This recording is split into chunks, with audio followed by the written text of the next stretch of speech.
ganda mana yang akan disampaikan oleh Bu Dewi dan mana yang akan disampaikan oleh saya. Baik, untuk mata kuliah ini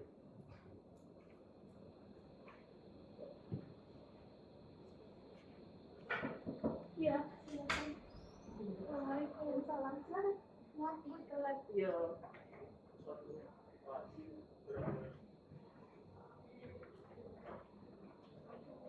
Ya. Nah, mata kuliah ini nanti berkaitan dengan kompetensi utama lulusan prodi TKN, yaitu sebagai rekayasa proses. Dari belakang kelihatan? Jadi sebagai rekayasa proses atau inovator operasi unit proses, evaluasi perancangan unit proses.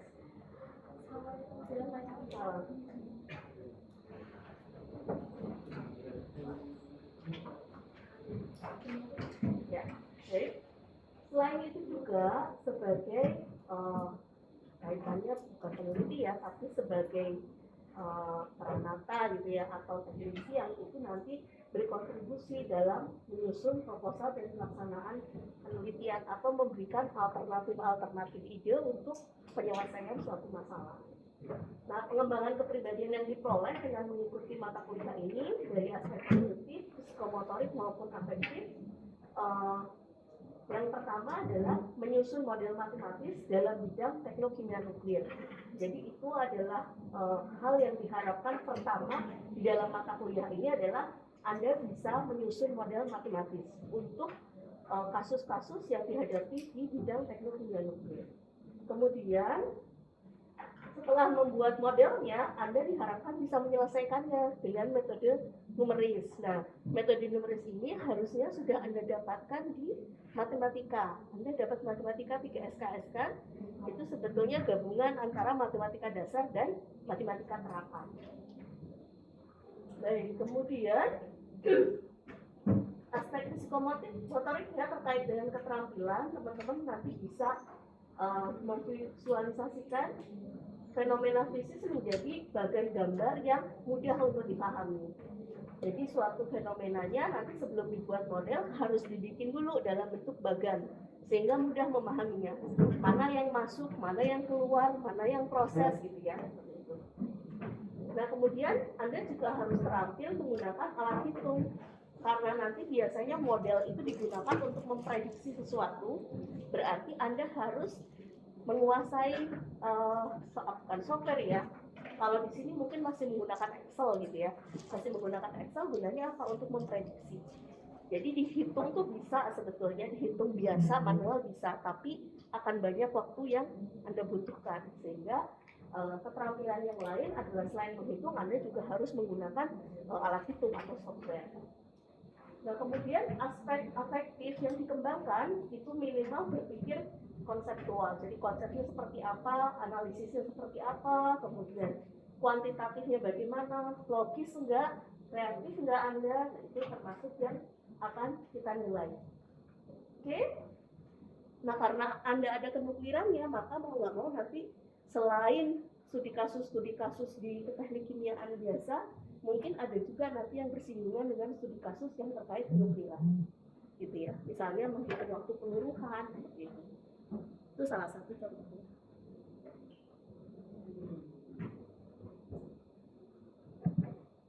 Nah, tapi tentu saja studi kasus yang dipakai itu masih sifatnya sederhana. Ya, jadi nanti kita akan belajar yang pertama tentang pertimbangan, proses kecepatan seperti apa, kemudian untuk contoh-contoh penyusunan model matematis yang di bidang teknokimia itu kasusnya neraca massa, neraca panas, peluruhan zat radioaktif, ekstraksi, leaching, distilasi, dan kecepatan reaksi. Jadi benar-benar sebenarnya model matematis yang Anda sudah pelajari, baik itu di matematika ataupun kimia fisika gitu ya. Hanya di sini diperluas ya. Nah, kemudian apa sih capaian pembelajaran yang ingin didapatkan gitu ya. Jadi kalau Anda belajar ini Anda akan memperoleh kemampuan apa saja gitu ya, atau capaian pembelajaran lulusan yang diperoleh itu apa saja. Yang pertama dari sisi sikap, itu S9, Anda menunjukkan sikap bertanggung jawab atas pekerjaan atau pekerjaan di bidang keahliannya secara mandiri. Jadi tugas-tugasnya nanti akan dilaksanakan sendiri-sendiri gitu ya. Kemudian keterampilan umum yang ingin dicapai, yang pertama KU 01 mampu menerapkan pemikiran logis, kritis, inovatif, bermutu, terukur dalam melakukan pekerjaan yang spesifik di bidang teknologi rekayasa kimia nuklir. Jadi harus logis. Jadi ketika Anda memandang suatu fenomena, kemudian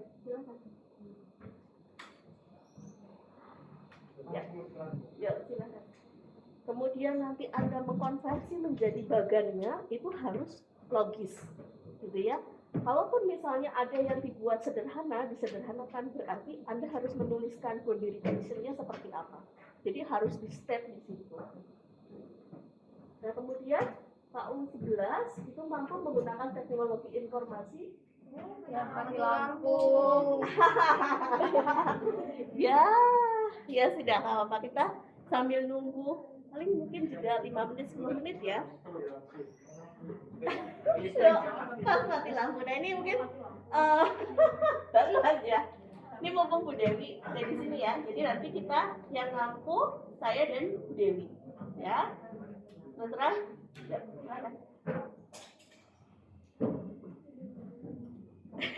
ya mati deh. Baik, saya ceritain aja dulu ya. Jadi tadi KU yang 11 itu mampu menggunakan teknologi informasi dalam konteks pengembangan keilmuan. Jadi Anda bisa menggunakan Excel, mencari data, misalnya kalau ada tetapan-tetapan yang nggak diketahui gitu ya. Kalau dulu kan harus mencari textbook yang benar-benar hard gitu ya. Sekarang banyak soft-file yang bertebaran. Nah, teman-teman tetap acuannya ke textbook tapi dalam bentuk soft file gitu kan, teman-teman. Jadi tidak ada alasan kalau tidak menemukan data. Kemudian untuk keterampilan khususnya, yang pertama adalah mampu menerapkan matematika, sains alam, prinsip rekayasa dalam prosedur, proses, sistem, atau metodologi rekayasa terapan untuk menyelesaikan permasalahan bidang PKN gitu ya. Terus studi kasusnya tadi seperti yang disampaikan di atas. Jadi ini memang ketika mengambil pemodelan dan metode numeris ada prasyaratnya. Anda nggak bisa di semester 1 ngambil materi ini. Ya. Jadi apa prasyaratnya? Prasyaratnya adalah azas teknik kimia. Jadi kalau teman-teman mau ngambil azas teknik kimia, teman-teman harus sudah mengambil matematika gitu ya. Kemudian nanti baru dari matematika, azas teknik kimia, baru kemudian pemodelan dan metode numeris. Seperti itu ya.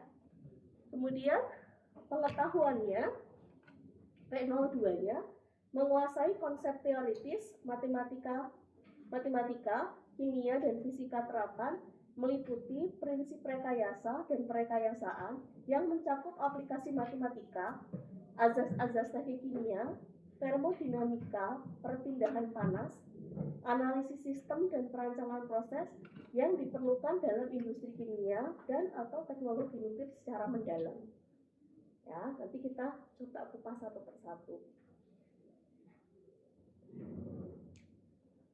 Nah, sebenarnya ada 10 bahan kajian yang harus kita pelajari di sini. Yang pertama untuk pertemuan pertama yaitu memang hanya kontrak perkuliahan, kemudian RPS, selanjutnya review saja tentang apa itu chemical engineering tools. Jadi hanya untuk merefresh saja terlebih dahulu. Untuk materi yang sesungguhnya nanti kita akan pelajari di pertemuan kedua sampai nanti pertemuan 14. Itu ya. Nah, kemudian berikutnya adalah memahami prosedur dasar penyusunan model matematis. Jadi prosedur untuk membuat model matematis dalam bidang PKN itu seperti apa. Kemudian selanjutnya menyusun modelnya, ya.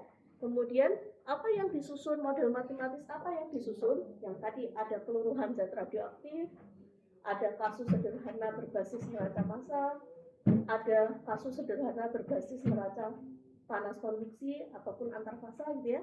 Kemudian ada studi kasus sederhana berbasis neraca massa dan proses kecepatan. Kemudian ada studi kasus berbasis neraca pasar dan proses kecepatan. Kemudian yang paling terakhir adalah metode numerisnya seperti apa. Jadi kalau teman-teman sudah mencermati suatu fenomena, kita buat modelnya, kemudian susun model matematisnya, habis itu selesaikan dengan metode numeris. Terbayang? Terbayang ya? Jadi belum. Jadi misalnya apa ya? Yang di belakang masih bisa melihat ke depan nggak?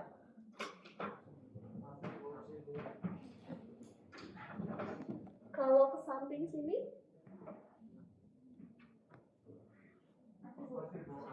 masih bisa kelihatan. Jadi kalau misalnya nih ada fenomena sebuah tangki misalnya, ada yang masuk, kemudian ada yang keluar, gitu ya. Di sini ada pengaduknya. Nah, kira-kira teman-teman apa sih yang terbayang kalau ada fenomena seperti ini? Kira-kira bagannya harus gimana ya? Bagan prosesnya yang dibuat gimana? Kan tahapannya, oh fenomenanya begini, oke. Sekarang yang pertama harus dibuat adalah bagan prosesnya, gitu kan? Bagan proses sederhananya seperti apa? Yang kedua baru model matematisnya, gitu kan? Kemudian yang ketiga baru penyelesaiannya dengan metode numeris. Nah sekarang kalau bagan sederhananya kira-kira gimana sih? Anda udah? Misalnya boleh nggak kalau saya tuliskan seperti ini? Di sini ada sebuah proses, gitu kan? Ya. Terus apa ya di sini? Gimana? Fit, oke. Berarti ada fit apa? In sama Fit out. Oke. Berarti ini ada fit in, ada fit out. Oke. Terus kita sudah bisa belum nyusun model matematis? Sudah bisa belum? Sudah bisa? Yakin? Belum. Kita butuh informasi apa lagi sih?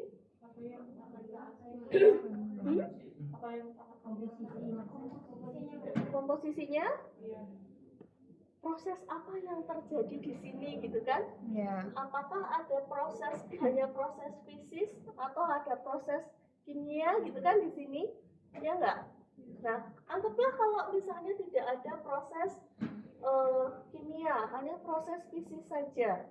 Kira-kira apa lagi yang dibutuhkan ya?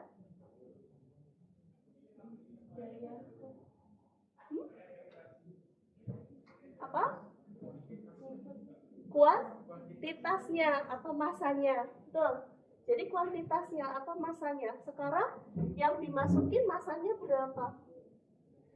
Masa yang dimasukin dari in apakah sama dengan yang keluar, gitu ya?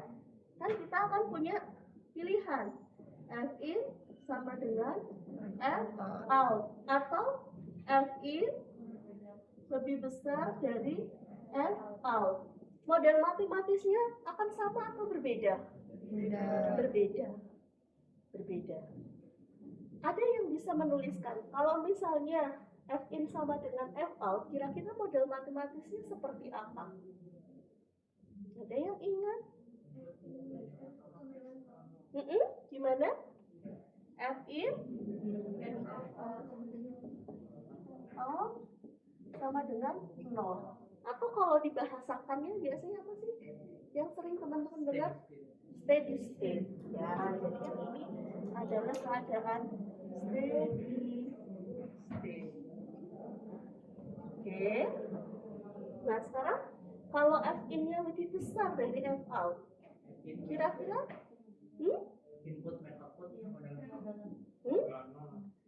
Kalau lebih besar, kalau lebih besar berarti model matematisnya kan akan dituliskan seperti apa? Tidak kan? Ada yang bisa koreksi? Ya, jadi F in dikurangi F out sama dengan akumulasi.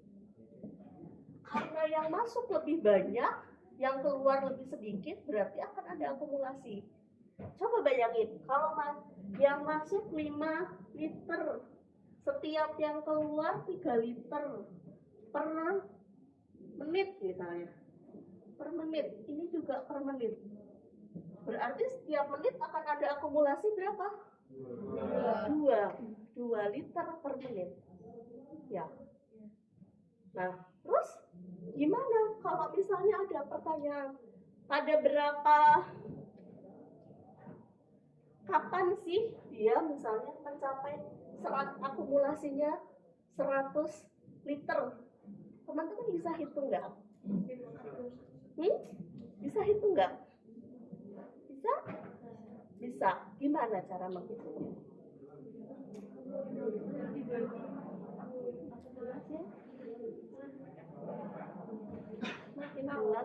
Silau. Oh iya wes. Tapi ini kelihatan. Kelihatan. Oke. Kok lama ya nggak nyala-nyala? Aduh. Ya wes. Kalau misalnya 5 liter per menit masuk, 3 liter per menit keluar, ada akumulasi 2 liter per menit. 2 liter per menit. Terus kalau ada pertanyaan, kapan akumulasinya menjadi 100 liter?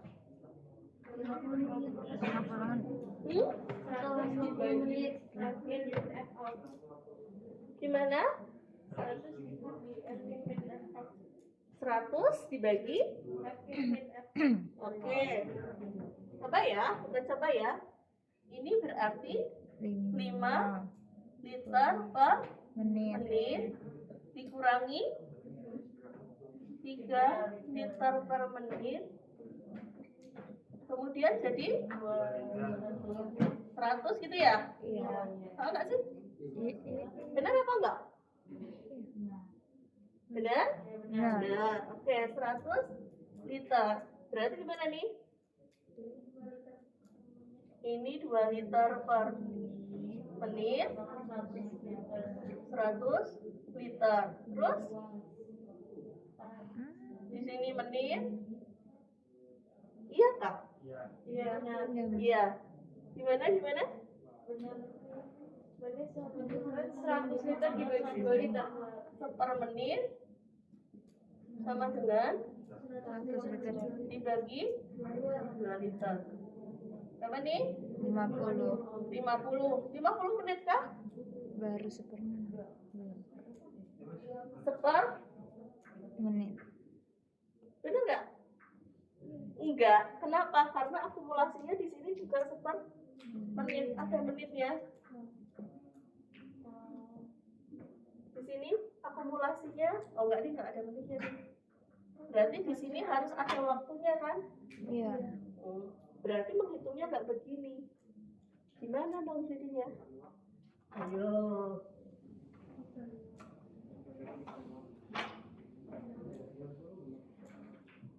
Gimana? Ayo. Luas kirinya dikali waktu.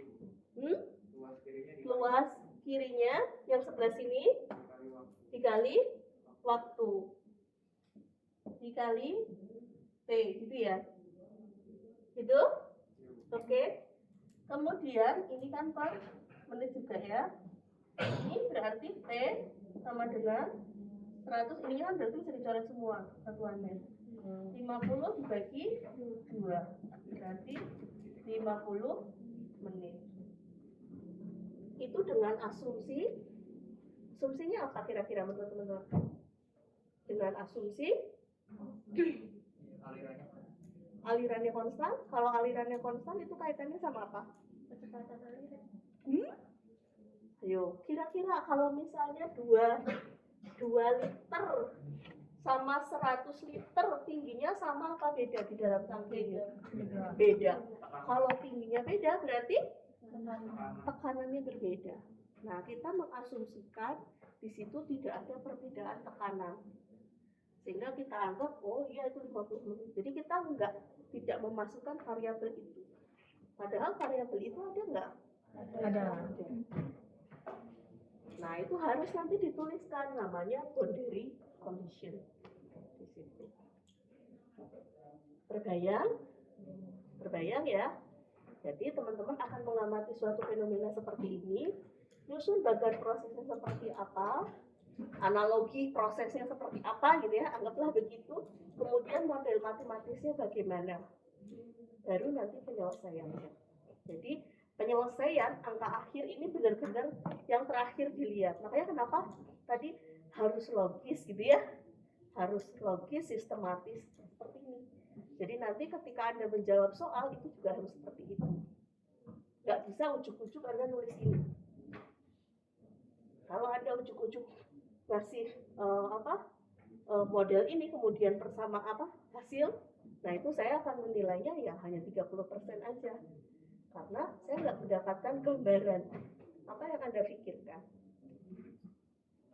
Ya, dan kondisi batas yang berbeda itu kondisi batas yang berbeda itu akan menghasilkan model matematis yang berbeda dan juga hasil yang berbeda.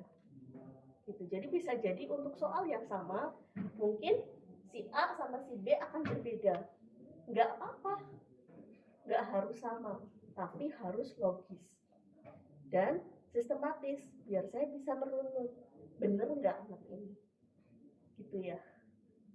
Dan itu boleh ketika Anda melakukan sebuah perancangan itu boleh berbeda. Perancangan akan berbeda setiap anak, tetapi nanti dilihat ada boundary conditionnya. Kalau mungkin di teknik sipil mungkin mampu dibangun apa enggak, secara ekonomi masuk apa enggak. Ya, nah ini juga nanti kaitannya sampai ke sana. Kalau ini digunakan untuk merancang sesuatu. Ya, jangan hanya dibayangkan misalnya ini cuma tangki air keluar masuk.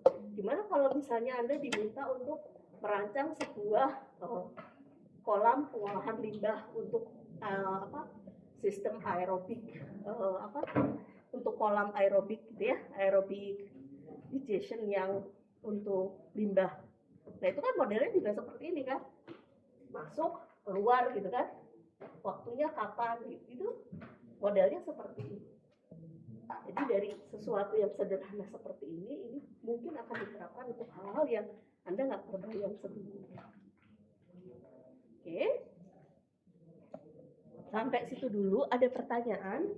100 liter itu harusnya kayaknya nggak pakai menit per menit ya? Kan udah dikali. Karena nanti kan itu T, tapi menitnya itu di bawah kan yang di ruas screen. Jadi nanti menitnya naik. Coba. Kan ada menit di sini. Kan ini berarti 2 liter per menit. Nah ini 100 liter. Jika 100 dibagi Naik ke atas ya. Menit naik ke sini. Boleh. Jadi boleh saya koreksi? Boleh. Oke.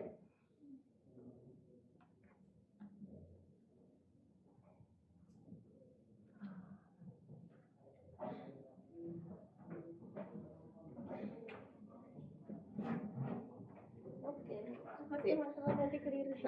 Sip, makasih. Ya. Tuh. Ya. Oke, makasih koreksinya Nisa. Ya. Oke, akan saya lanjutkan. Gimana ya bisa nayangin apa-apa ya?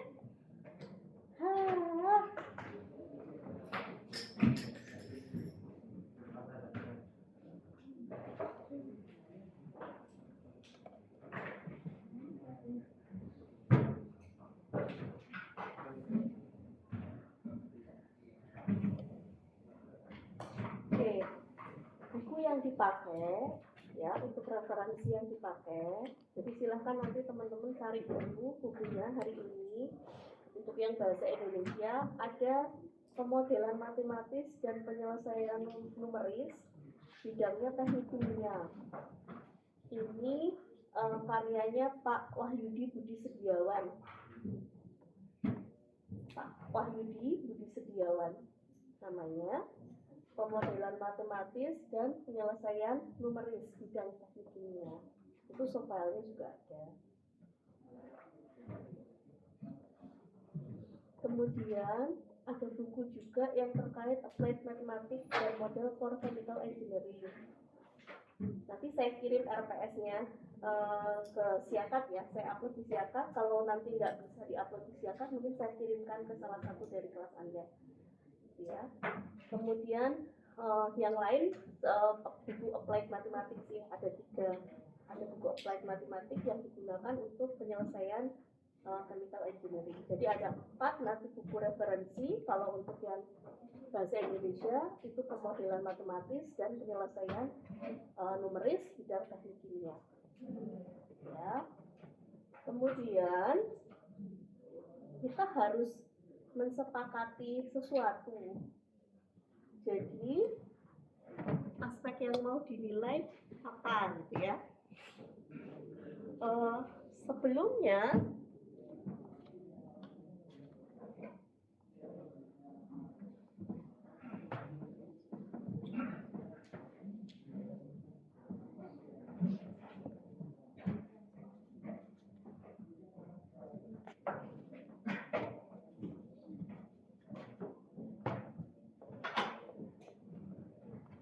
ada komponen tugas,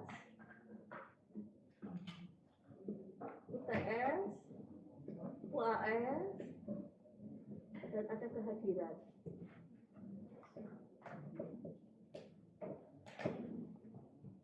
Menurut teman-teman, apakah ini cukup? Cukup? Cukup nggak parameter yang mau diukurnya? Cukup. Oke, sekarang siapa? Tolong saya minta tolong salah satu untuk mungkin. Kira-kira kita mau netapin persentasenya berapa saja sih? Ya.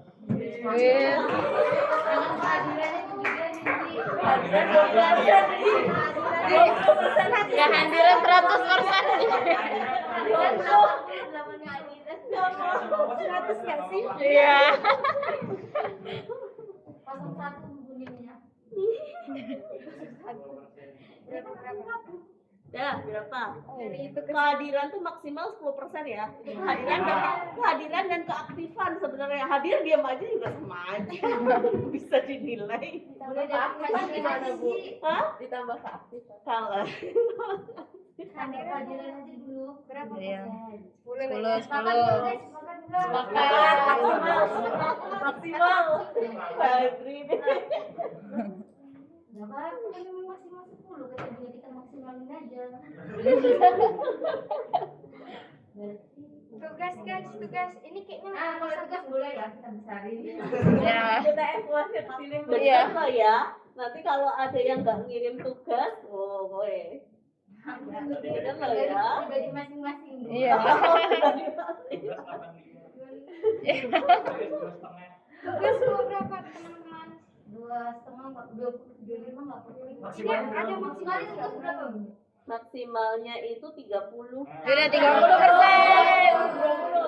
30. Maksimal aja. Ya udah berarti sakit 30 juga. 30. 30. Kak, yakin kalian di kelas ini mau besar? 20 Mas. 30 ya. Tambahin aja sih sama-sama bikin stres. Besar di apa? Ada saja yang besar. Ya udah 30 aja deh, Ji. Yakin? Aku sih yakin. 35.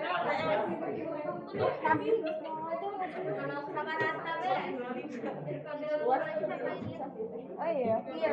Iya sama aja. Iya deh 35 deh, Ji. Kalau kayak gini, Nah, ya benar. Ya. Bilang gitu. Gimana? Iya, tapi guys belum tentu bisa juga loh, guys. Mending setengah-setengah. Udah 30.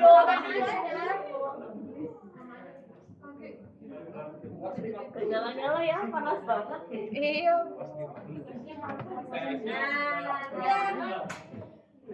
Nah, Hariannya 20 guys.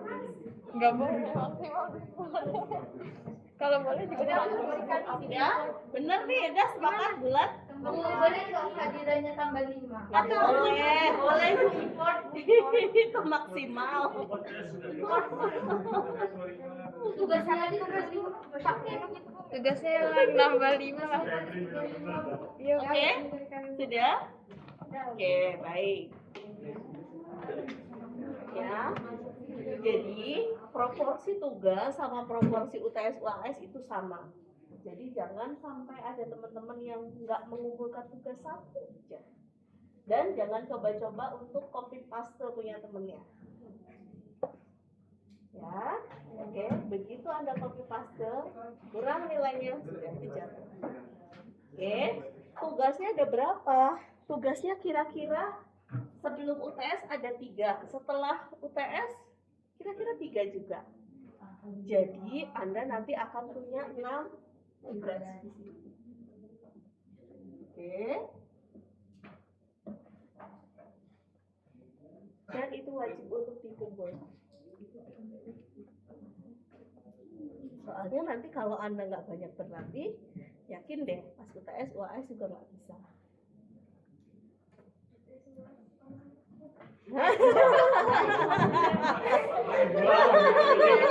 Setuju. Kalau Anda tuh lebih susah loh.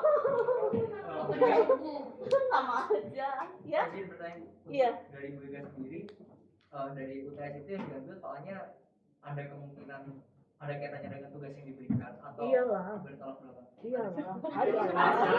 Misalkan gratis, udah ada lah. Jadi, apa mereknya?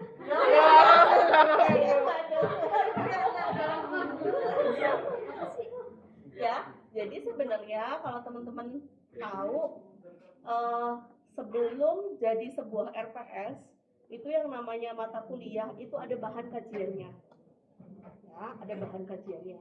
Apa aja kayak yang tadi, ada bikin bagian proses, kemudian ada bikin model, kemudian ada ada penyelesaian menggunakan numeris, itu bahan kajiannya. Nah, kemudian ini studi kasusnya itu harus dilihat keterkaitan dengan mata kuliah lain setelah ini. Nah, ini jadi prasyarat untuk mata kuliah yang mana saja. Nah, pemodelan dan metode numeris ini nantinya akan mendukung untuk perancangan alat proses atau perancangan instalasi proses dan seterusnya ke atas. Sehingga kita harus lihat tugas-tugas yang akan diberikan untuk perancangan instalasi proses atau perancangan alat proses itu terkait dengan yang mana. Maka studi kasusnya akan diambilkan yang itu. Makanya kenapa tadi muncul, ada neraca massa dan neraca panas, kemudian ada juga yang terkait peluruhan radioaktif. Karena nanti yang peluruhan radioaktif mungkin akan Anda gunakan ketika Anda memperdalam terkait alat ukur radiasi, itu akan dipakai, atau nanti pas radiokimia itu juga akan dipakai. Jadi seperti itu. Nah, harusnya ketika itu dimasukkan ke dalam RPS, Anda mempelajarinya itu, maka nanti yang diukur apa? Yaitu penguasaan Anda yang akan dipelajari. Gitu. Nah, biasanya sih saya nggak terlalu rumit-rumit amat ya. Misalnya soal ujian itu kalau untuk 3 SKS, mungkin soalnya 4 kali ya.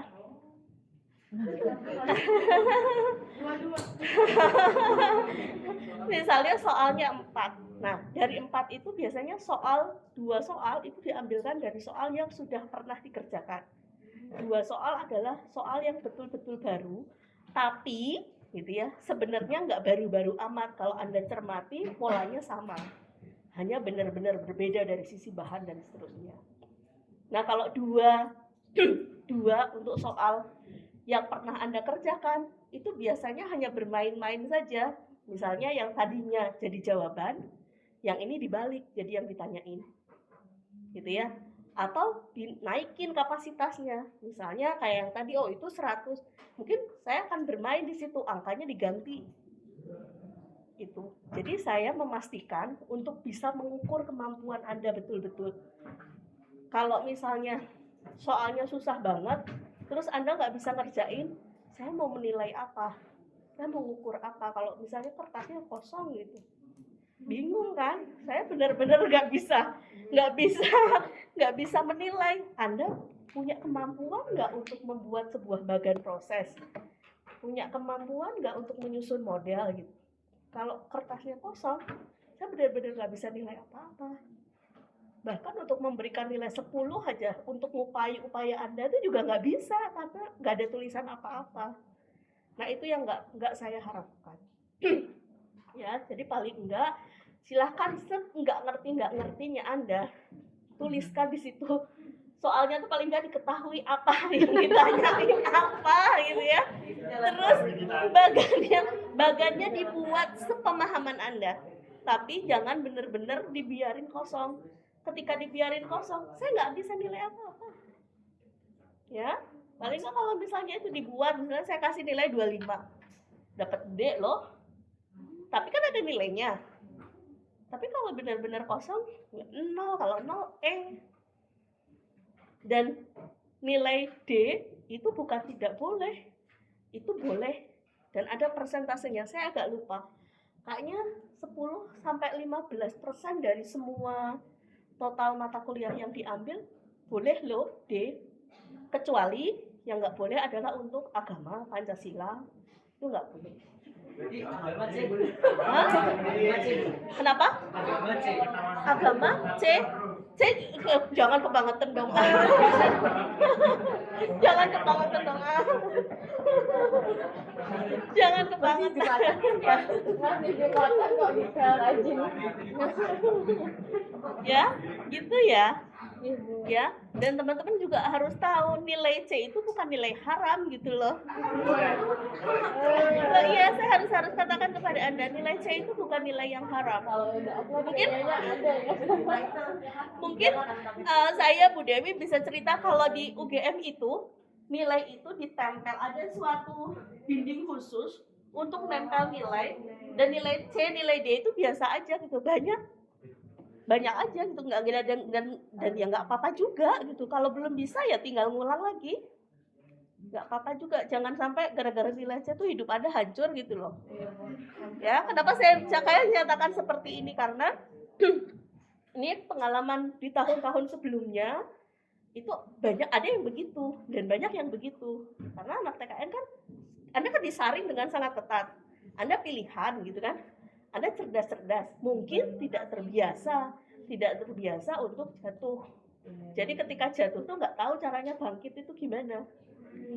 Ya iya memang iya, dan itu bahaya banget. Yang penting itu kan bukan Anda jadi pinter, tapi Anda bisa menikmati prosesnya, gitu. Ya itu yang bahaya. Saya sekali-kali lagi mungkin mengingatkan ke kelas ini, hati-hati. Jadi Anda memang harus terbiasa nilai C. Oh biasa aja ya udah, kalau aku pengen berubah. Ya,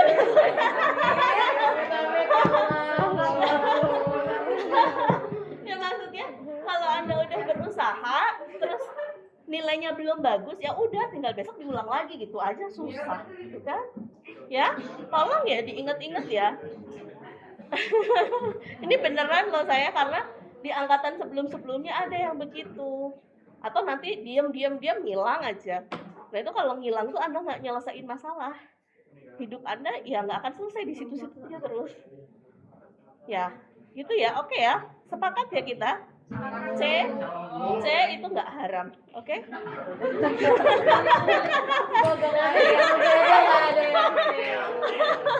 Makanya harus berusaha biar gimana caranya nggak dapet C.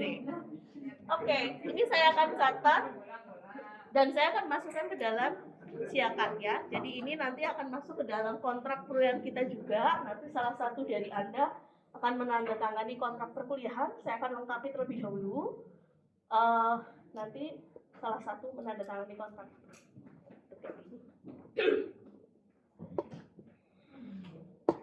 Lama sekali ini nyalanya ya. Aduh.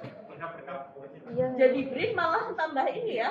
Anda nggak ngalamin yang ini ya, yang waktu masih batan ya. Enggak. Biasanya kalau dulu sebelum jadi BRIN itu paling jedanya 10 menit lah paling lama nyala. Kenapa? Karena semuanya dikelola sendiri kan, jadi begitu tak mati nanti dari perlengkapan langsung lari ke sana. Diesel ya, Bu? Langsung nyalain. Ini lama kayaknya, panjang rutenya. Nggak apa-apa lah. Muter dulu. Harus minta perizinan ke Jakarta dulu. Di sarapan dulu. Iya, enggak. Harus ketemu Ibu Megawati dulu. Baik, oke lah.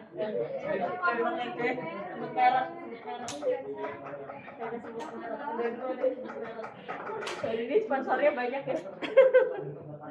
Oke.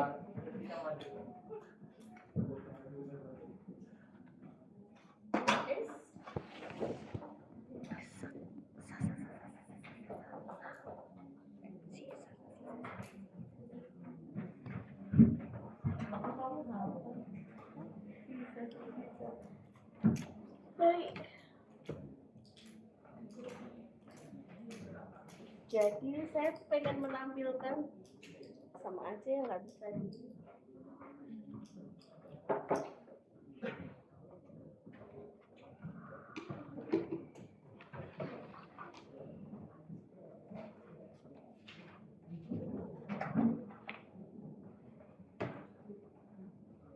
Apa sih chemical engineering tool? CET itu apa sih? Chemical engineering tool itu isinya apa aja? Ayo ingat, di ajas teknik kimia pasti udah diceritain. CET itu apa aja sih? Neraca, massa, terus neraca energi, kemudian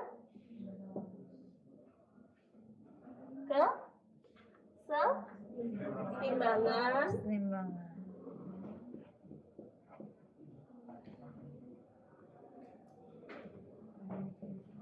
terus lagi proses kecepatan,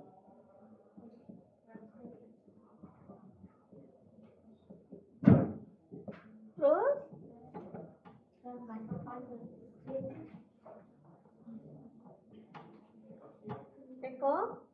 ekonomi, sama apa lagi? Humanitas.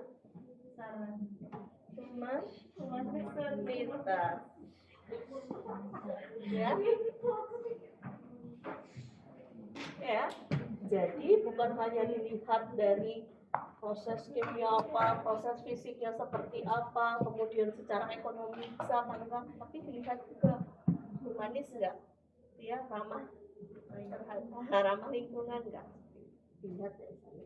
Jadi ini 6 yang masuk ke dalam chemical engineering.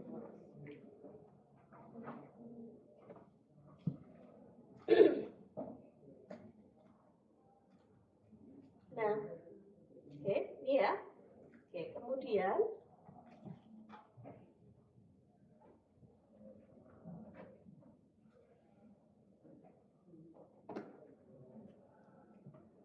apa sih yang mau kita pelajari tadi?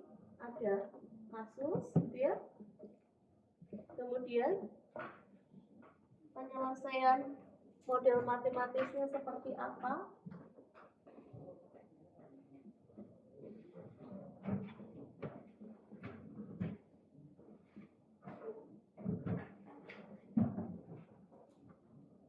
Kemudian metode numerisnya untuk penyelesaian.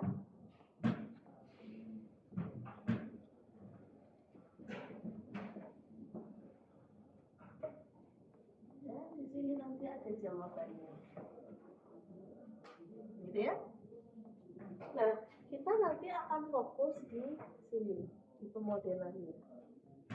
Kita akan lihat ini apakah persamaan yang dibuat adalah persamaan linear, apakah persamaan diferensial, apa aja sih? Persamaan ordiner. Kemudian ada persamaan apa lagi? Persamaan diferensial parsial. Nah, nanti silakan tugas teman-teman buka lagi buku matematikanya, dilihat persamaan linear itu seperti apa, persamaan diferensial ordiner itu kayak gimana, persamaan diferensial parsial itu seperti apa. Nah, oke, kalau nyusun ini sudah bisa, maka nanti kesininya juga akan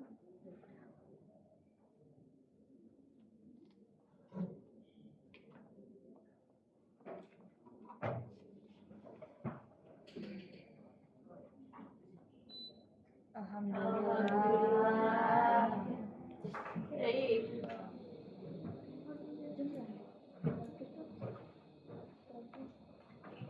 Jawaban.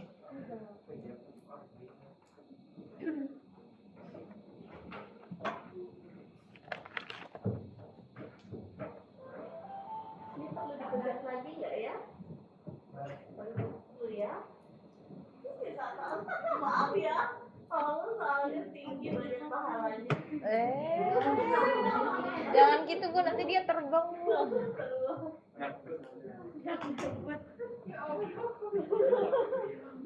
Gampang banget nggak jujur sama sekali loh.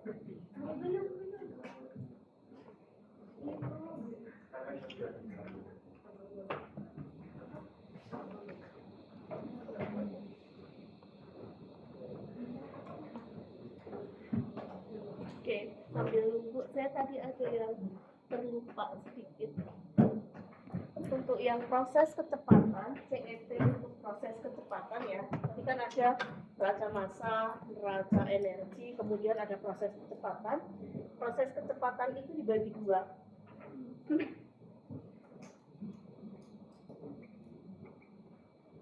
Ada yang fisis, ada yang linear. Nah, yang fisis ini nantinya jadi proses transfer. Sudah dapat Anda mata kuliah proses transfer? Belum. Kemudian nanti yang proses kecepatan secara kimia ini jadinya adalah kinetika kimia. Sudah dapat kinetika. Di kimia fisika dapat nggak kinetika? Ingat, dapat nggak? Nggak dibahas. Oke, berarti ini belum juga. Oke.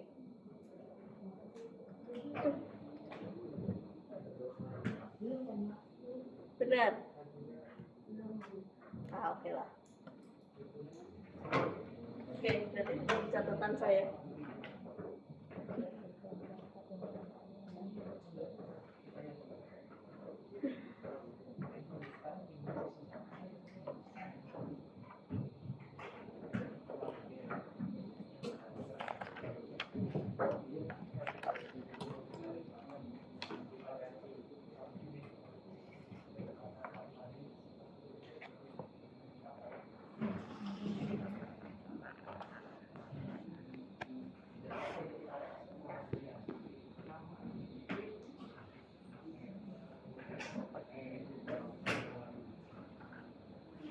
Sekarang kita coba udah neraca massa ya.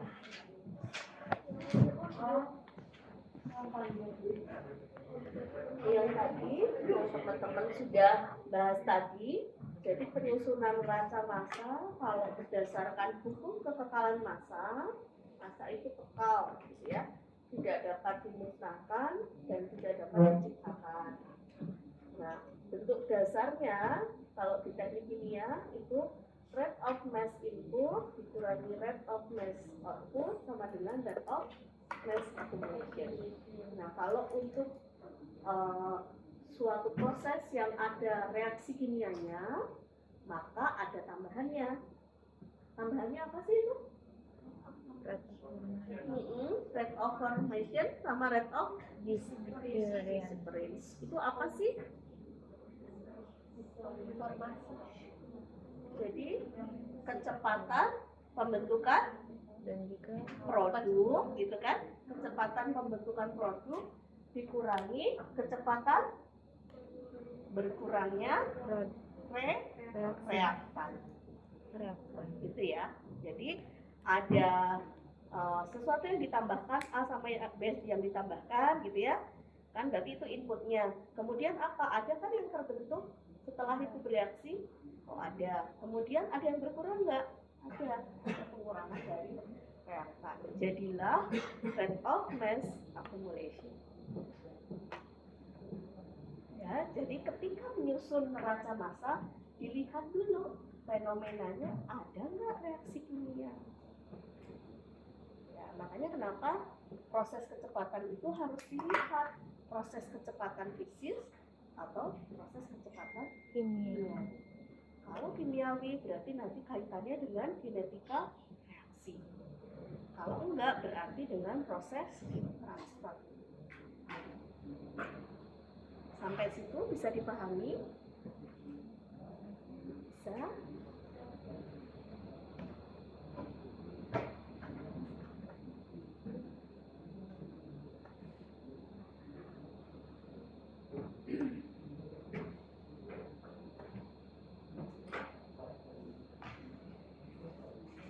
Ini tadi sudah. Ini tadi yang ini ya.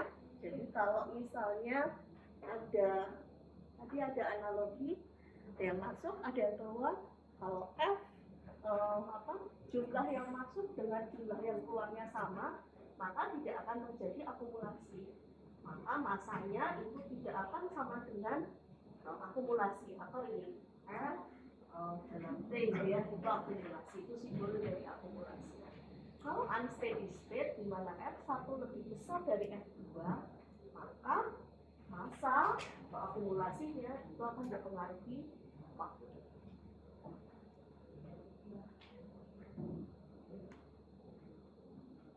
Oke, itu tadi neraca. Kalau neraca panas, neraca panas yaitu penyusunan neraca energi berdasarkan hukum kekekalan energi. Kecepatan energi yang masuk ke sistem dikurangi kecepatan energi yang keluar sistem itu sama dengan kecepatan energi terakumulasi di dalam sistem.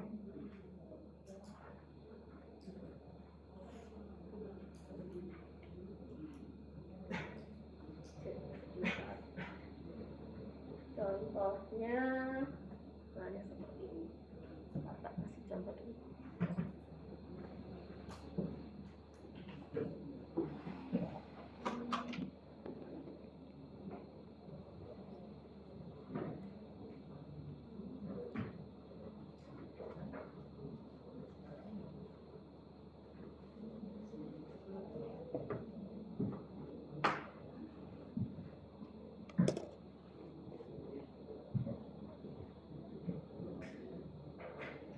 Kalau ada suatu proses gitu ya,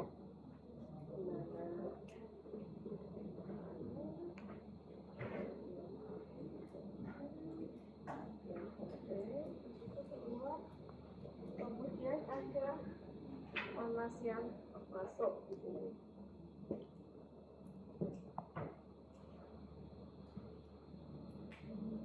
Maka input dikurangi output sama dengan akumulasi, dimana nanti kalau ini neraca komponen maka F dikali HF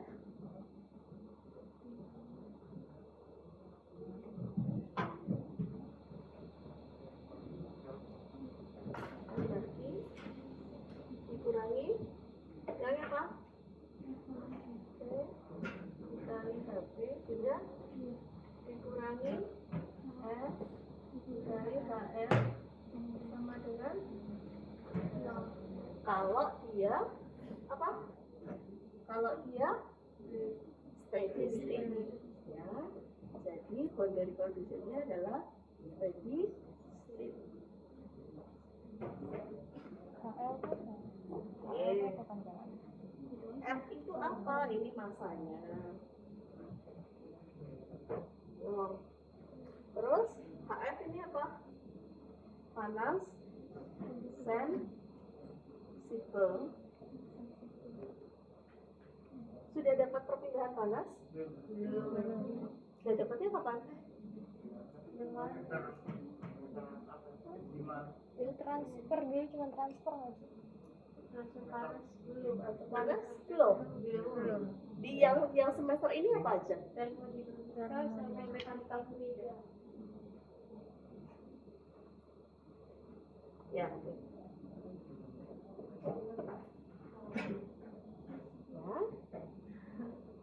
Gimana?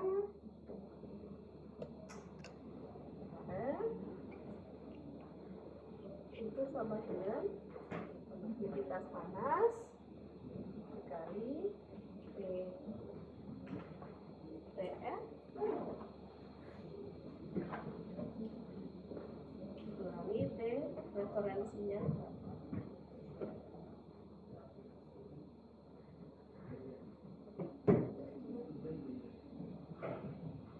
Mungkin nanti di termodinamika juga bakalan disinggung ya. Tolong yang ini dicatat dulu. Nanti termodinamika sudah mulai di minggu ini. Iya Bu, baru kemarin. Sudah kemarin. Hari Senin. Ini catat dulu saja. Nanti mungkin akan disinggung di termodinamika.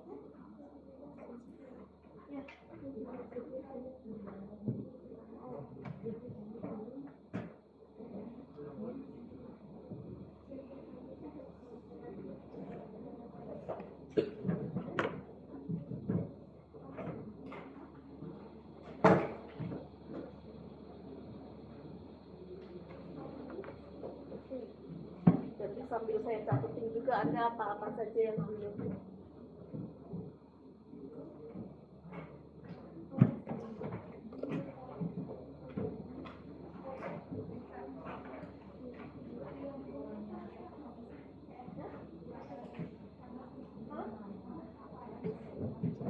Panas sensibel. Ibu BC itu apa Ibu? Boundary condition. Apa ini? Kondisi batas. Buat istibah. Kondisi batas.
Sekarang kita bahas yang berkaitan dengan kesetimbangan.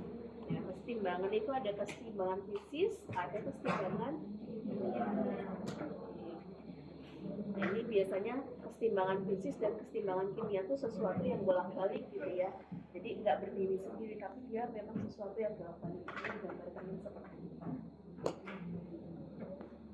Nah, kalau dimisalkan ada sebuah suatu cairan yang dia volatil, anggaplah misalnya alkohol gitu ya, dan suatu cairan yang volatil, dia akan mudah untuk menguap.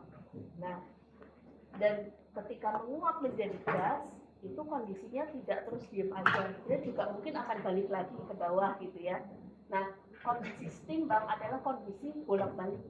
Jadi ketika ada yang menguap tapi ada juga yang turun ke bawah, gitu aja terus bolak-balik gitu ya. Nah, kenapa sih kok dia bisa dinyatakan setimbang? Kondisi yang seperti apa yang menyebabkan dia setimbang? Padahal dia kan bolak-balik terus gitu ya. Misalnya alkohol di dalam suatu botol gitu yang dia tertutup, tapi ada rongga udaranya. Di situ ada kan alkohol yang tetap menguap walaupun itu di dalam botol. Makanya ketika Anda buka botolnya, misalnya botol parfum gitu, ketika dibuka harus ada yang push gitu ya. Nah, seperti itu. Nah, kalau dia didiemin terus di dalam botol itu ditutup rapat, dia hanya akan bolak-balik aja di dalam situ. Nah, itu namanya kondisi setimbang. Tapi apa sih, kenapa kok dia bisa dinyatakan dalam kondisi setimbang? Kalau misalnya ketika tutup botol itu udah dibuka, udah keluar gitu ya, si gasnya udah keluar, itu kondisinya setimbang nggak? Enggak. Apa parameter apa sehingga kita sepakat bahwa itu dinyatakan setimbang? Ketika apa? Volume, ketika tekanan, oke. Apalagi? Hah? Apa? Ketika tekanan dan suhunya sama. Nah, itu dia.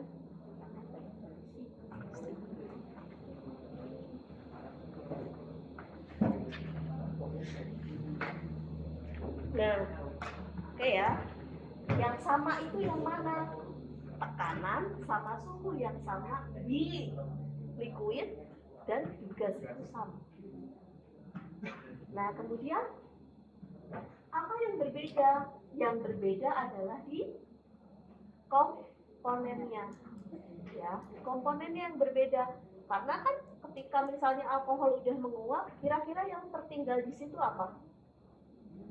Yang tertinggal kan cairannya tetap ada tuh, ada aja cairan di situ. Apa sih yang tertinggal? Masih sama nggak fraksi komponennya? Fraksi komponen beda. Fraksi komponennya berbeda.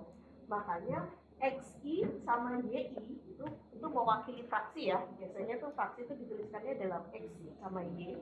XI sama YI-nya itu tidak sama. Kecuali dalam kondisi yang namanya azeotrop. Itu XI dan YI-nya sama. Azeotrop ya. Oke. Ya. Nah, kalau itu kondisinya sama, maka kita bisa menghitung, bisa membuat, bisa menyusun persamaan keseimbangan. Bisa dipahami? Ketika ada suatu liquid dan ada fase gas, dia akan ada terjadi perpindahan. Ini liquidnya volatil, dia akan terjadi perpindahan massa dari posisi liquidnya ini ke posisi gas, dan itu bolak-balik. Kondisinya akan seimbang ketika tekanan yang ada di liquid dan yang ada di gas itu sama, tekanan dan suhunya sama. Tapi fraksi komponennya itu tidak sama. Hanya sama ketika kondisinya disebut azeotrop. Oke.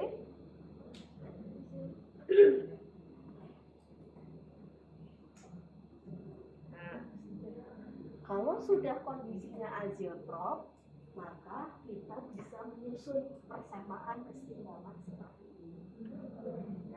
XI dikali PI 0 gitu ya, itu adalah tekanan uap cair murni. Oke, tekanan uap cair murni. Kemudian sama dengan YI dikali P. P adalah tekanan total. Oke. Nah, kalau seperti itu sebenarnya kita bisa menyusun persamaan jadi seperti ini. Kalau dipindah ruas gitu ya, PI 0 per P sama dengan YI per X. Nah, inilah yang disebut konstanta kesetimbang.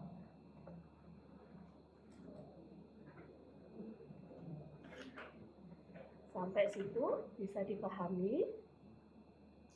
Atau sebelumnya sudah pernah mendengar? Belum, oke. Oke, mau diulang dari mana? Oke, XI sama dengan YI itu bisa tercapai kalau dalam kondisi yang disebut azeotrop. Ya, di mana XI itu sama dengan YI. Kalau kondisinya sudah azeotrop, maka kita bisa menyusun persamaan kesetimbangan. XI sama dengan PI0 sama dengan YI dikali P. Di mana PI0-nya adalah tekanan uap cair murni, kemudian P-nya adalah tekanan total. Kalau dipindah ruas ya. Jadi ini XI dipindah ke bawah YI gitu kan? Dibagi ya kalau pindah ruas. P-nya dipindah ke bawah YI. Sehingga bisa disusun seperti ini. PI0 per P sama dengan YI per XI.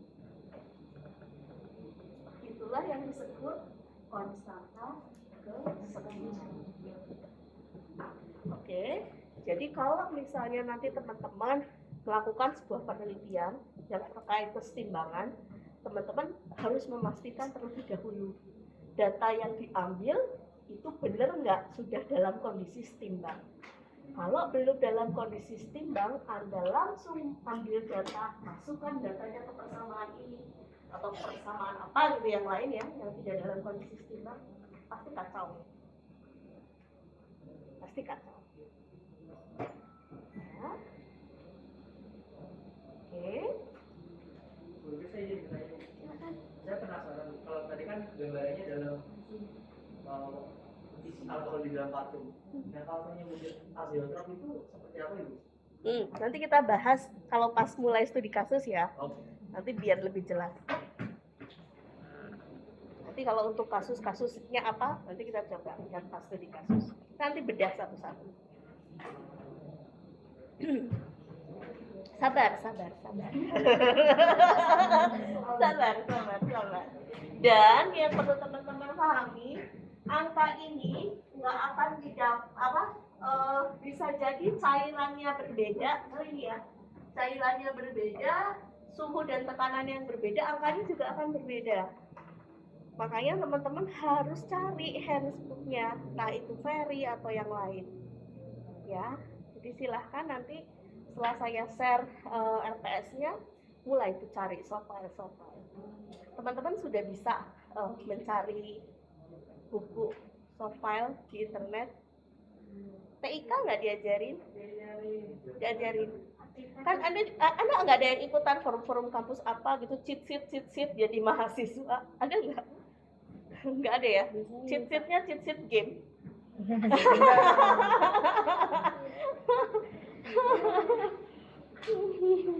Misalnya cari buku secara gratis apa itu, searching aja di Google. Gimana sih cara download jurnal gratis? Cari cara download buku gratis itu. Cari, nanti Anda digiring ke situs-situs. Kalau enggak ikutan forum-forum yang cara terampil jadi mahasiswa gitu. Biasanya suka ada tips dan triknya. Emang agak nakal sih, tapi kalau enggak gitu juga kita enggak dapat, harus berbayar juga. Duitnya dari mana ya, namanya mahasiswa? Sekarang tinggal cari di TikTok, Bu. Oh, cari di TikTok tuh, malah cari di TikTok. Ya. Silakan. Kalau enggak ya Anda ke perpustakaan, nanti kayaknya bukunya cuma ada 1 atau 2 gitu. Nanti silakan sharing sama temennya. Tapi kalau softfile itu kan enak banget ya, Anda tinggal simpen cari sendiri. Mencuri sih, tapi ya gimana lagi.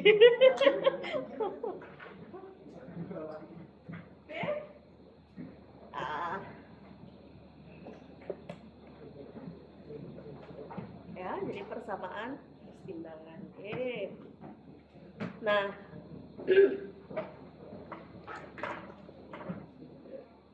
kalau misalnya tidak menggunakan data seperti ini, Misalnya larutannya tidak terlalu volatil atau relatif volatil, jadi teman-teman bisa pakai persamaan Roldan. Y sama dengan AX per 1 plus A-1. A-nya itu apa? A-nya adalah PA per BP. Ada komponennya apa? Sama aja sih, biasanya bedanya sedikit sekali.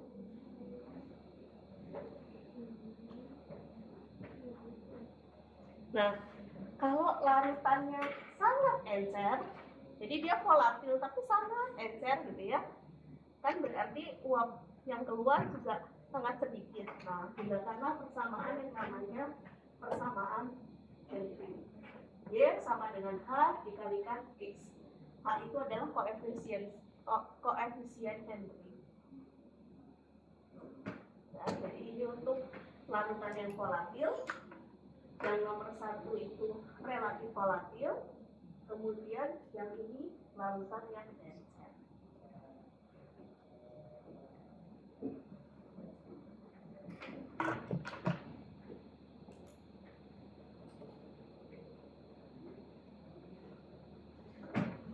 Sebahnya sama dengan tuh sampai after TB. Sebahnya sama dengan Relatif volatil. AB ya.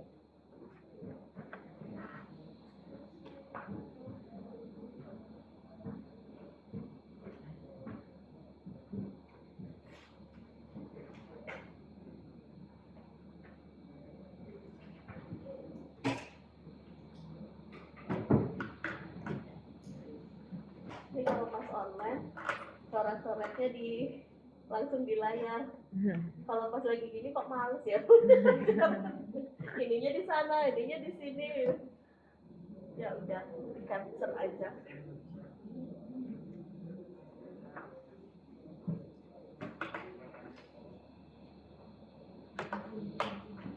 Oke.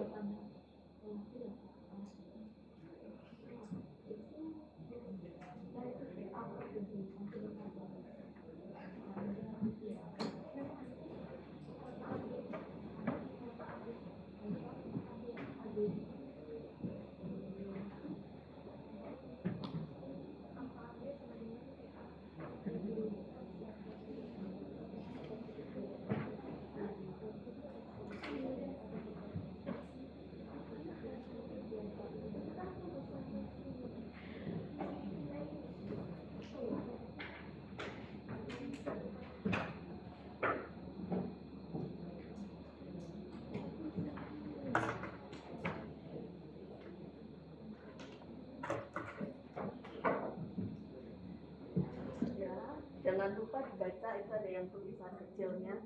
Keseimbangan fisis terjadi jika ada 2 atau lebih fase pada satu sistem. Jadi pada satu sistem. Kalau nggak di satu sistem ya nggak akan bisa didapat kondisi yang seperti itu.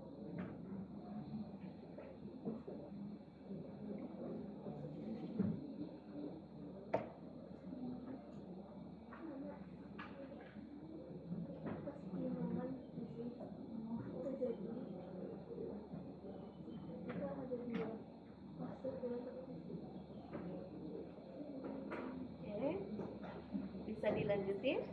Oke.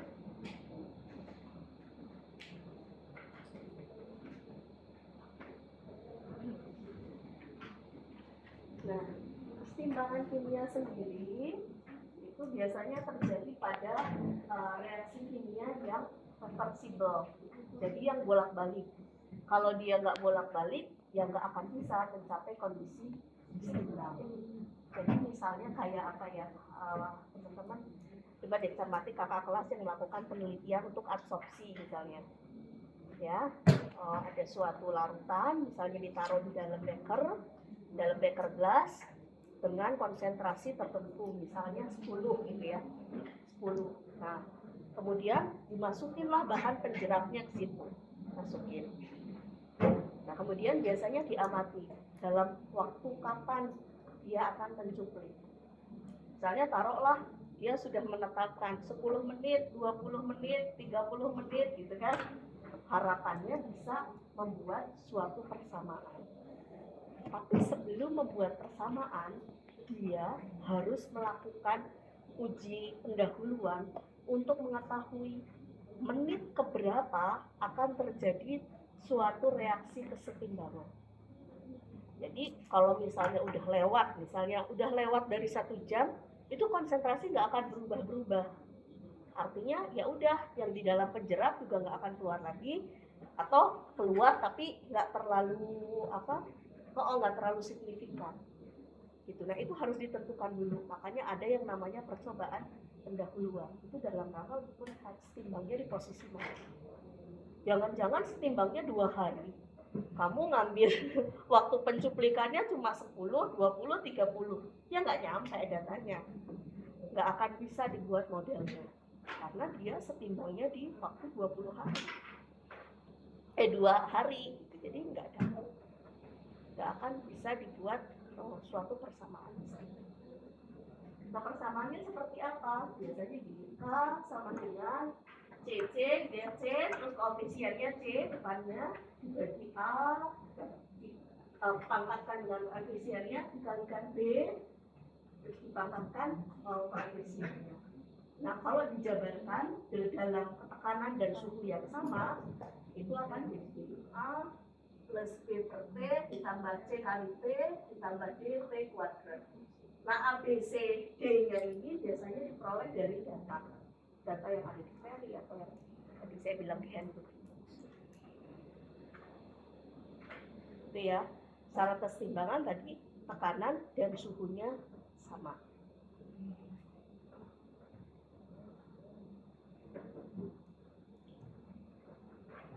Makanya kalau seperti ini, ketika Anda melakukan misalnya proses absorpsi, Anda harus tulis suhunya berapa.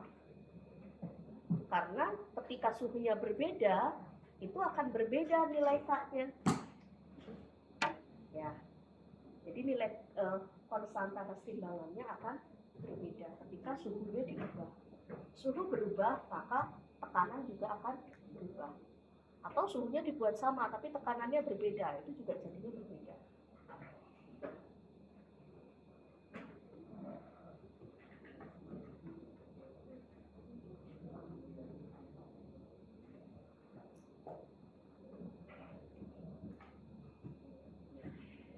Masih ditulisin ini? Oke, ya mana?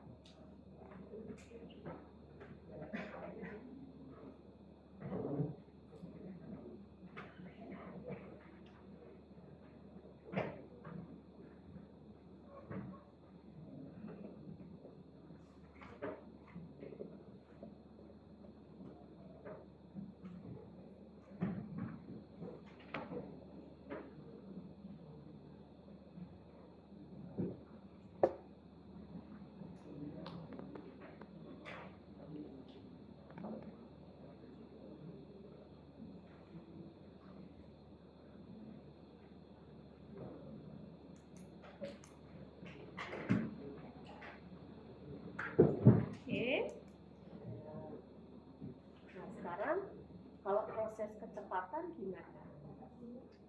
Kalau fisis nanti fenomenanya adalah perpindahan massa gitu ya. Kalau misalnya kimiawi berarti dinamika reaksi. Sama dengan yang tadi ditulis sebelumnya. Nah, coba kita lihat proses kecepatan ini ada 3. Ada yang namanya makroskopik, mikroskopik, ada juga yang molekuler. Jadi kita lihat hijauannya yang mana. Nah, kita akan lihat. Coba dari yang ini. Sama ya. Kalau ada tangki atau ada suatu wadah, dimasukin sesuatu, ada pit masuk, kemudian ada pit keluar. Dikasih suatu panas di sini, kemudian diaduk-aduk ya. Terus kita lihat dari sisi neraca massanya seperti apa. Oke, itu kalau yang di sini. Ini akan dilihat hanya neraca masanya saja. Oke. Nah, kalau mikroskopik, ibaratnya Anda kayak misalnya gini, Anda bikin teh, ada teh, ada airnya gitu ya, terus ada gula dimasukin, kocek. Ketika Anda pengen tahu itu manis apa enggak, berarti Anda ngambil sesendok gitu kan untuk diicip manis apa enggak, ya kan? Nah itu diibaratkan seperti ini proses mikroskop. Jadi ambil sedikit dilihat di sana, dilihat bagian kecilnya itu dilihat, ya sedikit beberapa volumenya itu dilihat dari sisi neraca masanya, dari sisi momentumnya, dari sisi energinya. Nah, kalau ini dilihat secara keseluruhan makroskopik, kalau yang itu hanya dilihat bagian kecil. Oke.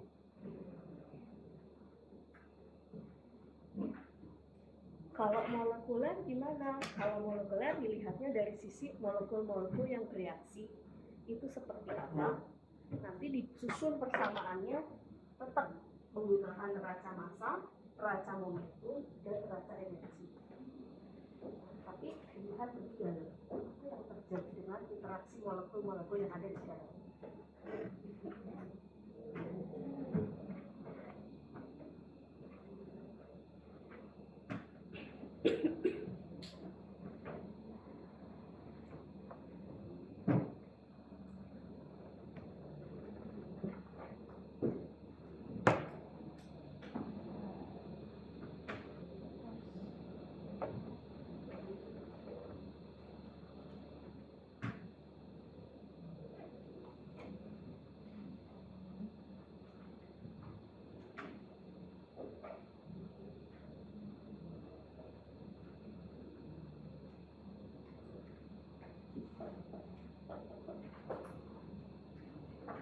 Kalau misalnya yang makroskopik ini ya hanya dilihat dari neraca massanya, kira-kira Anda kan udah dapat ajas teknik kimia ya, kira-kira persamaan yang muncul nanti apa aja sih? Neraca massa total sama neraca massa komponen. Kalau misalnya kita punya dua komponen yang direaksikan, maka neraca massa komponennya ada berapa? Kalau kita punya komponen yang direaksikannya 3, maka neraca komponennya 2. Ya. Jadi, kalau misalnya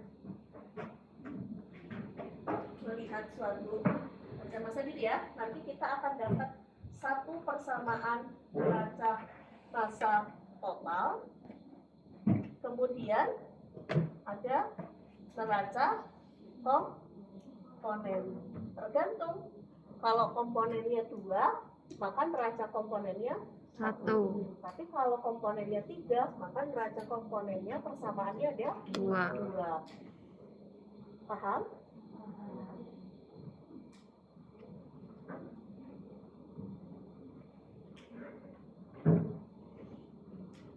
Kalau nggak percaya, buka-buka lagi nanti buku atas teknik kimia.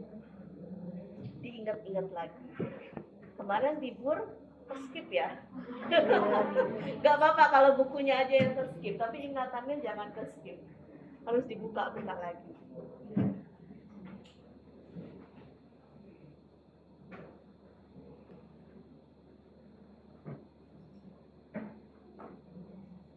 Oke, ini sudah. Baik-baik. Sekarang ke proses transfer. Proses transfer ini ada proses transfer momentum, proses transfer panas, dan juga ada proses transfer massa.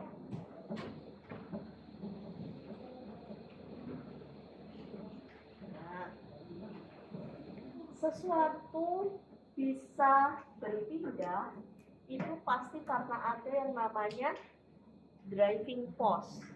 Jadi ada pendorongnya, ya. Sama kayak ada juga akan giat belajar kalau punya pendorong gitu ya. Pendorongnya apa?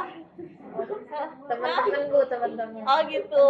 Ada pendorongnya, misalnya, oh aku harus jadi orang yang apa, aku harus membanggakan orang tua gitu, atau apa yang lain. Setiap orang driving force-nya beda-beda. Nah, untuk sistem ini tidak begitu, driving force-nya beda-beda. Untuk yang momentum itu ada yang namanya delta kecepatan. Kalau untuk proses transfer panas yang jadi driving force-nya adalah perubahan suhu, ya. Kalau untuk perpindahan massa, berarti driving force-nya adalah perubahan massa, perubahan konsentrasi, ya.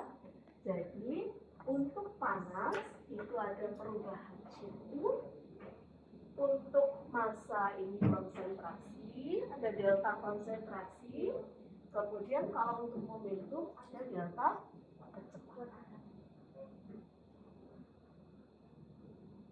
Saya menganalogikannya.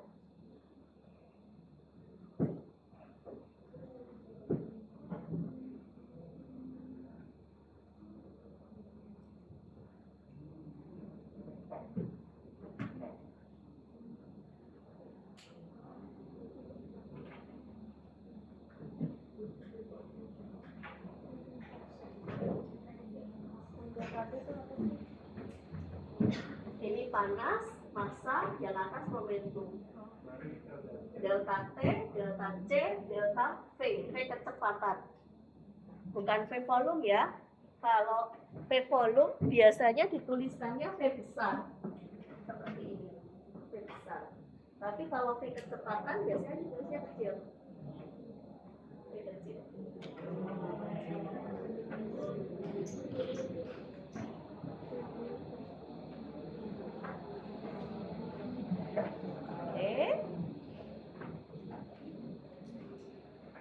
Nah, untuk momentum ini, kalau misalnya ada dua pipa, jadi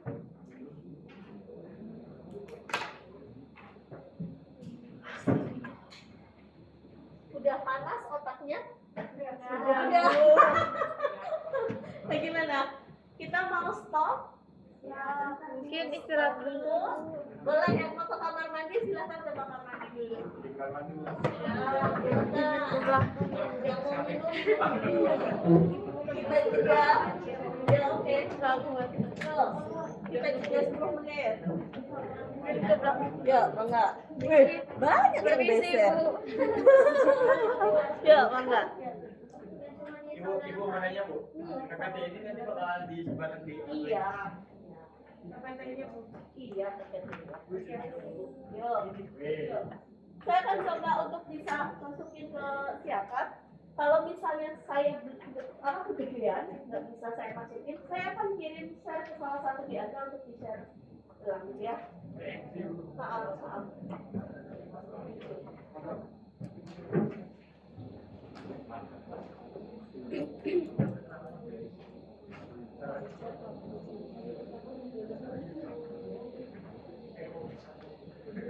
BTW sambil nunggu teman-teman yang lain, Anda kemarin gimana ceritanya di UII?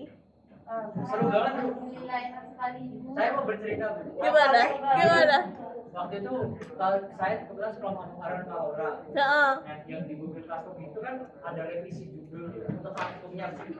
Dan kami udah nulis nakal-nakalnya, terus ya dia udah belajar dari YouTube-nya pun yang praktikum itu, ternyata waktu sampai sana itu Beda. dipakai yang sesuai jadwal. Terus? Nah kami nangkapnya kan kita pakai sesuai revisi itu. Nah akhirnya yaudah kita gak ada persiapan praktiknya kan ternyata ya udah cepat selesai gitu. Oh, alhamdulillah, hebat dong.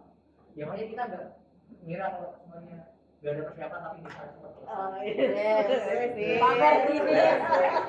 Lebih ke pamer ya. Dapat yang pagi apa siang? Pagi. Oh pagi. Telat nggak? Nggak kan nggak ada yang telat? Saya berangkat Kalau paling kami pagi. berangkat pagi semua Gue Jam 5. mantap, mantap. Jam 5, Bu. Subuhan Biwi. Jam 6 saya sudah itu. Oke, oke, oke. Satpamnya aja masih baru datang. Oke, oke, oke. Terus Anda makan di mana? Udah. Aduh, kasihan kurus nanti. Mas Ded. Gak apa-apa, cuma 1 semester kok. 1 semester dan cuman 1 minggu sekali ya? Iya. Nggak ngaruh ya? Kamu inilah pagi-pagi apa minum susu, minum energen ke apa gitu. Nanti udah tahu kantinnya belum sih? Belum. Ya, enggak itu jadi kamu tinggal nyebrang tuh. Di gedung Nah, depannya. begitu nyebrang itu tuh ada jalan aja kamu di sekitaran situ ada tuh yang kantinnya agak ke bawah. Ada gazebo. Nah, itu kantinnya. Oh, tapi kan pas itu teman saya itu di Fakultas MIPA nya di gedung yang satu. Jadi tinggal nyebrang. Jadi kamu keluar dari gedung itu, nyebrang. Nah, itu nanti di bawah itu ada kayak gazebo. Di situ kantinnya bagus. Dan terpadu, Bu. Terus seberangnya itu parkiran. nah, sebelahnya parkiran. Sebelah kirinya parkiran. Jadi kalau kamu ngadep ke parkiran ini, itu tuh sebelah kirinya parkiran. Bu, besok kita harus pakai seragam atau PDL? Atau ganti. Terserah kalau mau ganti. Tapi lebih enak tuh kalau misalnya barengan gitu. Jadi kelihatan teridentifikasi ini anak mana. Biasanya kalau di lab itu kan udah ada identitasnya pakai Oh, jas iya, ya. nggak apa-apa. Ya, malu ya. Oh bukan, maksudnya dilihatin aja. Oh, dilihat-lihatin gitu ya. Iya, pakai beda. Lagi beda. Seragam.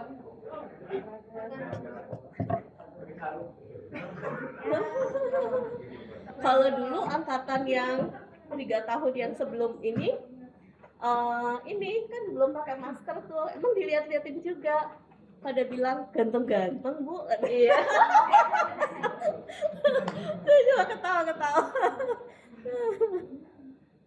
Ya.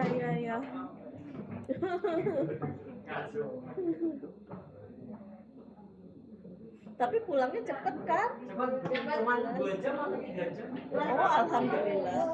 Cuma beda kelompok ya. Beda kelompok. Emang beda-beda mata depan? Beda-beda, Bu. Oh, beda-beda. Oh, oke. Jam 11 keluar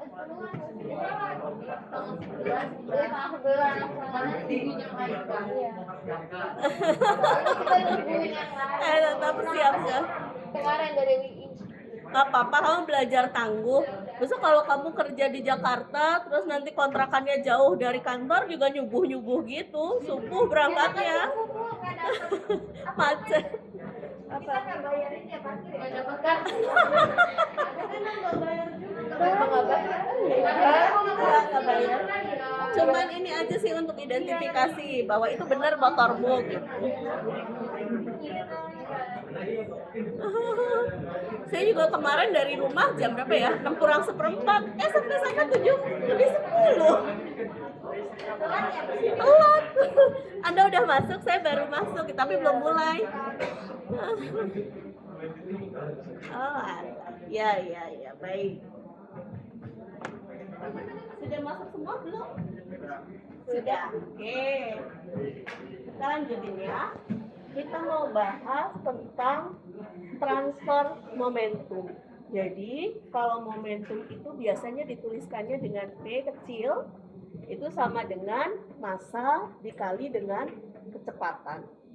Nah, momentum itu sebenarnya adalah besaran vektor. Artinya, dia tergantung pada arahnya. Ya, jadi arah itu menentukan besaran momentum. Jadi minus atau plus gitu ya. Karena tergantung dengan arahnya. Nah, kemudian kalau misalnya ada dua pipa seperti ini, ya, ada dua pipa seperti ini, terus di dalamnya berisi cairan. Nah, jadi ada dua pipa berisi cairan. Tentu saja antara I yang ada di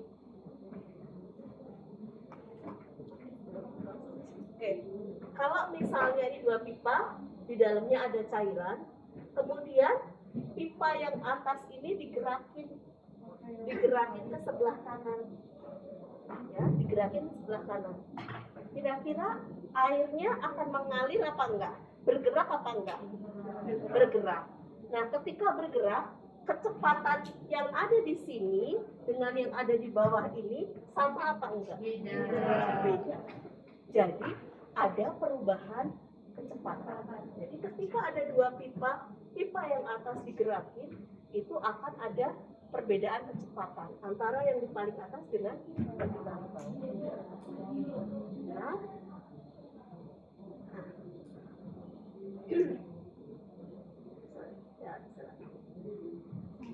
ya, jadi yang ini udah lebih duluan sampai depan, yang bawah mungkin baru maju sedikit. Kalau digambarkan sebagai X dan Y, maka ini adalah X-nya, ini adalah Y. Kecepatannya bergerak ke arah X, tetapi gradien kecepatannya itu ke arah Y. Oke. Sampai situ bisa diikuti dulu. Oke.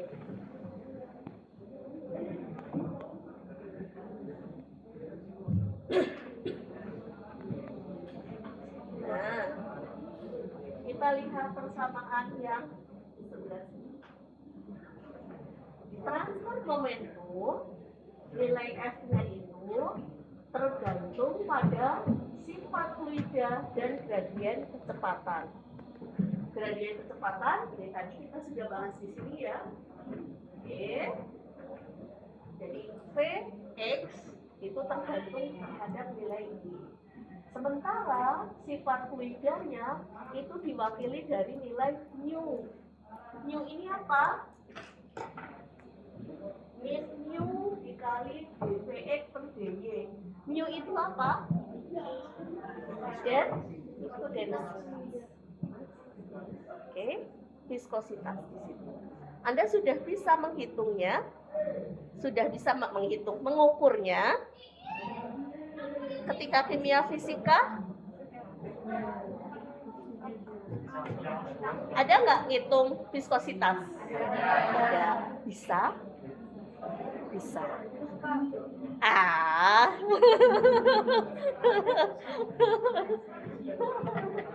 Ya. Nah, karena itu nanti dibutuhkan ketika teman-teman melakukan perhitungan transfer.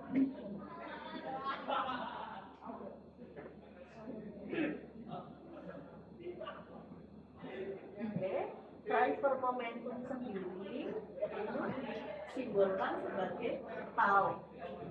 Kemudian Y-nya itu adalah gradien dari kecepatannya, sementara X adalah arah kecepatannya. Kalau Anda menuliskannya tau XY, sama nggak dengan tau YX? Beda. Ingat, maknanya beda. Ya, maknanya berbeda. Nah, tadi itu menunjukkan arah gradiennya. Dia adalah arah gradien kecepatan, X adalah arah kecepatannya. Sehingga di sana min mu sama dengan dvx v kecepatan terhadap X gitu ya, dibagi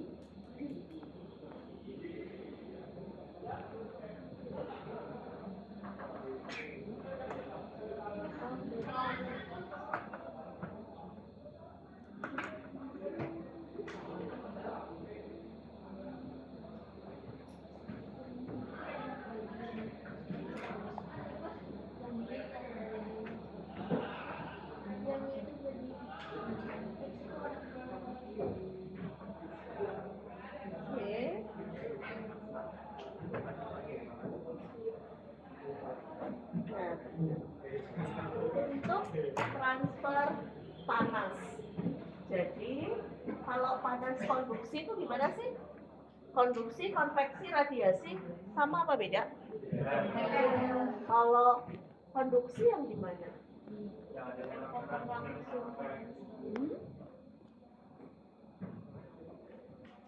Kalau konduksi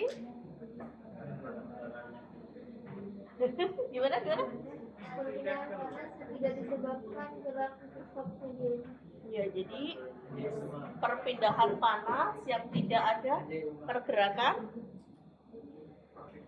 pergerakan partikel bendanya. Jadi kalau misalnya suatu, ini kan diibaratkan apa ya, bendungan gitu ya, atau buah pipa gitu ya, kemudian dipanaskan di ujung sebelah sini, panasnya akan menjalar ke posisi yang di ujung ini, tapi bendanya nggak bergerak kan? Ya, jalan saja.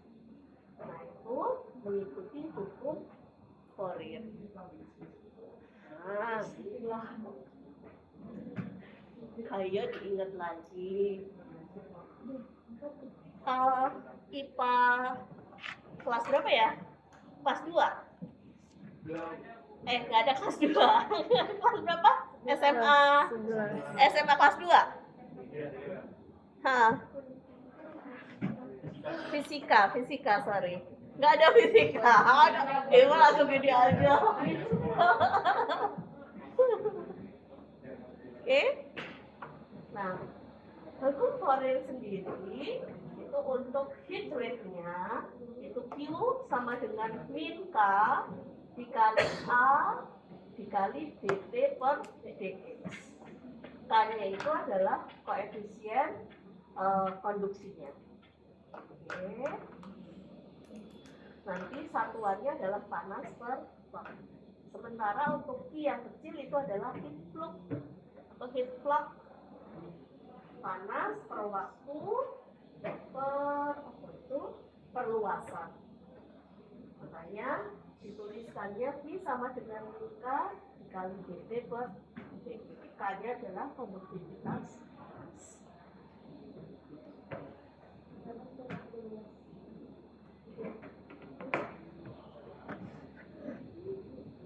Gak apa-apa, telan aja dulu.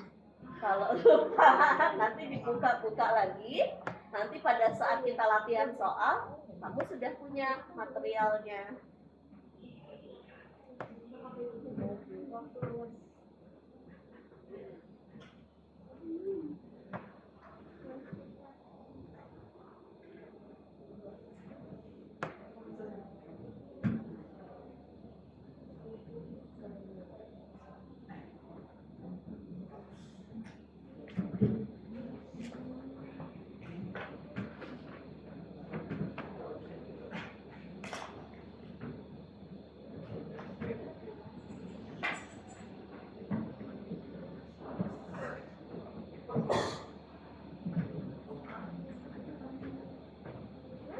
Kalau sudah mulai berkunang-kunang, bilang ya.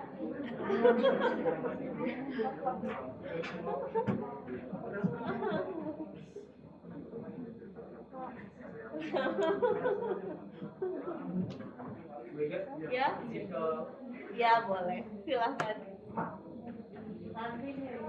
Kantin dia.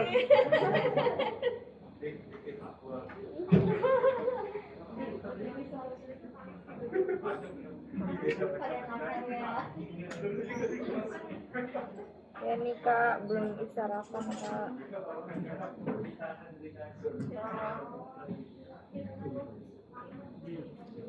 Bisa?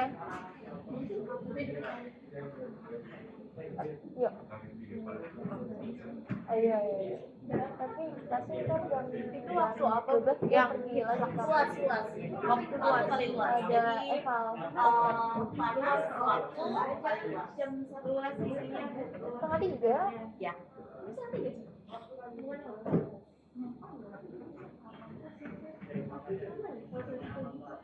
Tapi ini kalau dari rumus ini izin permodalan itu di audit. Nanti pas di kasus, pokoknya ini dulu, pegang dulu. Tenang. Nanti kalau dipikirin sekarang pusing kepalanya. Sekarang refresh aja dulu. Oh iya ya, kita pernah belajar ada persamaan itu ya. Gitu. Kalau udah lupa ya, oh ternyata ada persamaan itu ya. Gitu. Telan aja dulu. Di audit tadi jelas. Di audit. Atasnya di audit. Oke. Nah,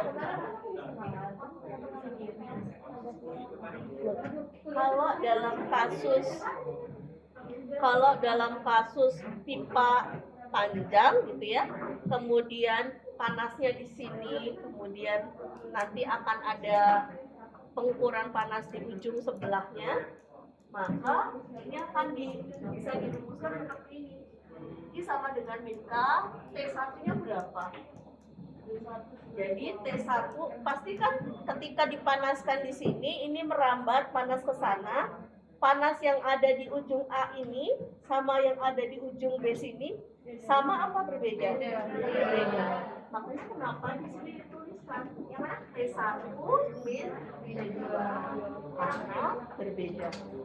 Yang di atas juga dt. Dt itu artinya ada perbedaan, ada delta, ada gradient. Ya, terus dibagi L. L adalah panjang pipa. Karena bisa jadi T1 di sini, kemudian dengan panjang 5 cm, panjang 10 cm, panjang 30 cm, sama apa beda? Beda. Makanya di sini pipanya adalah pipa.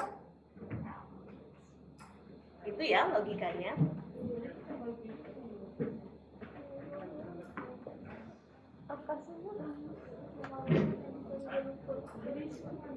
Yogi.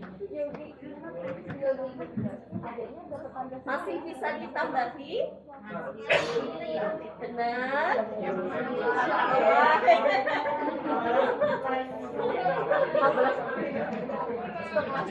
45 menit lagi guys.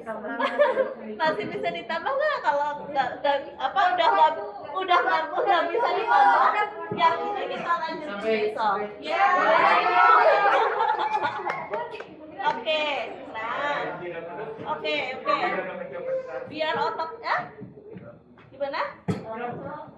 Biar otaknya sedikit dingin gitu ya, nggak terlalu panas. Oke, ini kita akhiri, tapi teman-teman punya tugas mandiri ya. Tugas mandirinya apa? Tugas mandirinya apa? Pertama, cari literatur yang tadi saya sebutin. Kemudian yang kedua, buka lagi materi-materi yang diperlukan yang kita bahas. Oh, lupa lagi. Ibu maaf saya mau tanya, itu tadi jika luas apa Ibu yang jika luas permukaan Sulit diukur. Ini. sulit diukur, Jika luas permukaan sulit diukur, maka nanti pendekatannya adalah luas dibagi volume. Ya. Jadi kalau luas permukaannya sulit diukur, maka pendekatannya adalah luas dibagi volume. Kan ada permukaan yang sulit untuk diukur. Di menit-menit terakhir guys. Oke, bisa? Siap Bisa. Bu. Oke, baik. Silahkan dibuka, dicari dulu materinya, termasuk yang matematika tadi. Persamaan linear seperti apa? Persamaan parsial, persamaan diferensial ordiner seperti apa? Gitu ya. Siap Bu. Nah, ini lengkap nggak sih? Saya presensi dulu ya. Baik Bu. Hah? Herman kemana? Masih kerja ya?